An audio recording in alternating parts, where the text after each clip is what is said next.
What is grounding? How do we do it?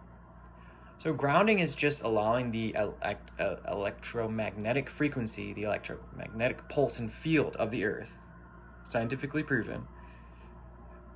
That's how the Earth orbits. That's how it knows what to do, what to base its continuation, and how it self-replicates and produces all the atomic material to create the chemical interactions to then build like everything. It all starts with magnetism, the electromagnetism of the Earth. The Earth has an electromagnetic charge. Oh, in case you're wondering what this is, I've been training really hard, so proof. My jujitsu. And side note, just a little fun. And we're talking about the electromagnetic field. So you've heard like in practices of wellness, health, meditation, raising your vibration, higher vibratory experience, higher frequency. That's part of it. You know that when you're in nature and you're more deeply connected to what's naturally rooted in what you originated from, you are going to be able to continue the flow and rejuvenate, have more ability to continue. So benefits of earthing and grounding: reducing inflammation. So when we have the correct charge, we don't have the wrong buildup of like inflammatory vibrations, these subtle like inflammatory responses that shoot through and look to expand. And because it's a protection process, and you have to consider that. But when inflammation gets out of control, or we no longer have the ability to consciously or unconsciously guide the inflammatory response, how do we get a little more control on an anti-inflammatory lifestyle?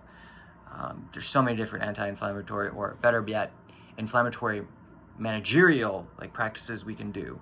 Because again, we need inflammation. It helps us survive. It allows us to live. But when it gets out of control, or it works against us a little, that's when it can cause us problems. Ultimately, the basis of disease and pathology is all subtle inflammation, where something gets out of a cellular process or some subset of metabolic process gets out of control and erupts and is out of it's going too much. And how do we kind of cease it and put it back to equilibrium? There's many ways we can do that. Building our wellness. It's having daily wellness, and there's a myriad of ways that we can work together and do that. So grounding is simply having your bare skin touch the earth, the bare earth. Better when you're deeper in woods or in more natural settings, further away from more disruptive frequencies. Just all the chaoticness of the modern world. There's a lot of information exchange. Think about information theory, the dynamics of information theory, that telecom, all of our internet communications, redes sociales, como la manera de comunicarse a otros, a todos los métodos, that all the methods of communication. Think about, just imagine two people talking to each other, the information exchange, and then the third coming in, channels of communication multiplying. Imagine all of that stress and influence, and then take it to a technological level of how many communication channels and how much activity and communication we have amplified because of technology in all the different ways. It's constant busyness, and to connect back to the original frequency, the original electromagnetic current that is the basis of life and everything on Earth. What sustains everything is the original electromagnetic frequency and current, and that's the charge of Earth. And maintaining this charge, we can do that through many different health practices, but the easiest is just touch the earth. Just be connected to the earth, and you naturally produce the charge, and you stay connected, and you have the electromagnetic current that runs through you. What do you do with this electromagnetic current? This carries all the neurological information and messages, and for cellular communication, for neurological, at every level of your biology, physiology, and everything that keeps you going and together. We need, just like we need the minerals that helps us maintain, minerals and salts help us maintain the electromagnetic charge.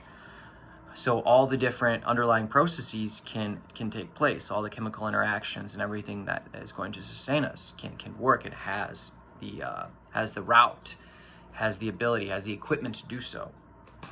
So simply put, you're outside and your bare feet are on the ground. Now, where of you may have heard this before? Okay, a lot of people first are introduced to grounding and earthing because of jet lag.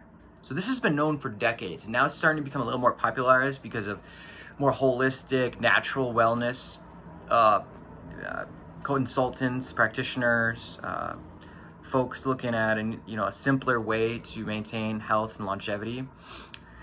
Jet lag, it's always been a solution for jet lag. You whip across multiple time zones, your body's in shock. You're freaking out biologically. If you ground, you introduce yourself to the parameters and the conditions of that particular environment, that setting of the earth, and you can not instantly, but you can more rapidly acclimate. They always tell you that getting some blood flow, getting a walk, and touching the bare earth after a long flight is the biggest way to, combat jet flow and the residual effect from that. So there's always a way to keep intact. We always have a way. So being a solution for jet lag, it's become more popular. A lot of people do it. Athletes, you travel around for athletic competitions. The first thing you got to do after a long flight is get down to the earth, touch the earth, and get a little bit of blood flow and get working out. Otherwise, you'll seize up. Otherwise, it'll be a few tough days of adjustment, and we don't have that time. So if you want to feel better overall, when you travel long distances, for certain, that should be in your toolbox, in your arsenal, is grounding and earthing. As well as if you're trying to reduce inflammation and you have a tough time with inflammation, whether you be a professional athlete or you're just somebody who has an inflammatory condition or something that did so. Benefits of earthing and grounding: reducing inflammation. I've said that many of times in this conversation. Reducing chronic pain, pain that just kind of sticks and lingers, that you've done everything for. Like, how do you ultimately oust it or work with it? The electromagnetic current of the earth. It's going to improve your sleep too. Do you ever just kind of feel like restless, disconnected? You get going at night? Well, this can definitely tone that down and improve sleep. As well as if you improve sleep, and if you have better rejuvenation, better ability to recuperate, self-correct, what's going to happen? You're going to have more energy. You're going to have lower stress. You're going to have a better calm, better state. Your hormonal process and secretion is going to happen as it needs to. All the chemical exchanges are going to balance out. You're going to normalize biological rhythms. Circadian rhythm is going to be resynchronized and be able to go. Blood pressure, blood flow, again, circulation. If you're getting inflammation or pain in places that you're not getting circulation, grounding and earthing is going to allow your body to better circulate everything. It's going to relieve muscle tension. Headaches. Have you ever gotten a headache or a migraine you just can't get rid of? Try meditating and touching the earth for about 30 minutes just to see what happens. Improving, stuff on the female hormonal side. There's that depth. Does a lot for everything. Speeding up healing, especially if you're battling something really difficult. Jet lag, of course, I've said this.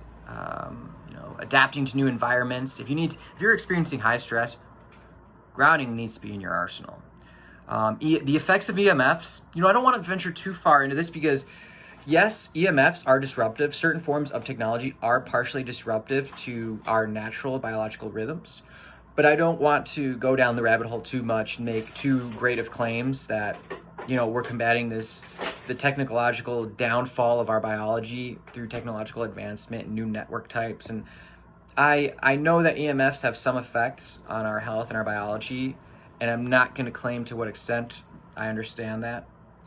I'm just going to state that I know earthing and grounding is an age-old practice that has been proven in my life to do what I want. Better sleep, better athletic performance, higher cognitive processing, faster recovery, better mood, higher sociability, more calmness, centeredness. It's given me everything, and I've seen it do that to many people. So the effects of EMFs in combating EMF damage, yeah, it's important. Well, I will say you got to read the book about grounding and earthing. That'll explain a lot more and go into the scientific process and research studies. And there is piles of research on this. I'm not presenting something that you can't find studies on. There's heavy research invested. a lot of cultural context. There's a lot that goes into this video, and the emphasis of why you need to look into this and provide this for yourself. So that's all for now. We're gonna wrap up here. I'd like to go a little bit longer, but I want you to digest and talk about it, think about it, try it out. Let me know what's missing, what you need, where we'd like to take this further. So I really enjoyed talking with everyone, and I hope to hear from you soon.